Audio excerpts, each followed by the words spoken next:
Je vous explique. Ce n'est pas du tribalisme. Moi, je suis désolé. Ce n'est pas du tribalisme qui se fait dans la base. Ce n'est pas du tribalisme.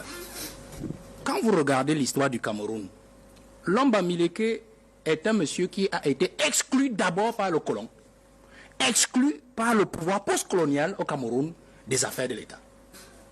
Je vous épargne tout le reste. La guerre dans le maquis et tout ça, c'était en pays Bassa et en pays Bamileke principalement. Et le colon avait fiché Lomba Mileke en disant c'est un frondeur.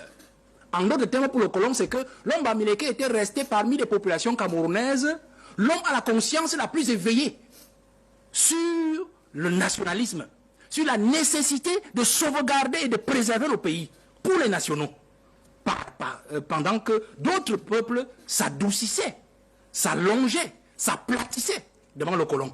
Donc il a été fiché, il a été exclu. Donc ceux qui ont pris le pouvoir après 60 ont exactement agi comme le colon.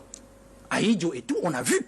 Pays Bamoun, on a vu, pays Madjé, tout ça. Donc je crois donc, pas que je crois, quand vous regardez dans l'évolution, nos parents qui sont nés dans les années 40, 50, 60, c'est eux qui ont mis au monde ces enfants qui sont dans la basse. Donc ils les ont fait grandir dans cet esprit de Lomba Mileke est un exclu des affaires de l'État.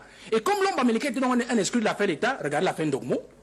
Ndogmo, monseigneur, qu'est-ce qu'il fait? Il rassemble ses frères pour leur dire, comme le blanc nous a exclus, comme ceux qui sont au pouvoir sont aussi des affiliés de ces blancs-là qui nous ont exclus, alors qu'on s'en fait administrateurs, de parfaits agents du pouvoir, ainsi de suite, ils sont entrés dans l'économie, ils sont entrés dans le commerce. D'ailleurs, Aïdjo leur fait une part belle avec Kodok dans la fin des années 60, c'est-à-dire en créant des capitaines économiques parmi nos frères de l'Ouest. Les Forts sont ainsi de suite sont nés, vous comprenez.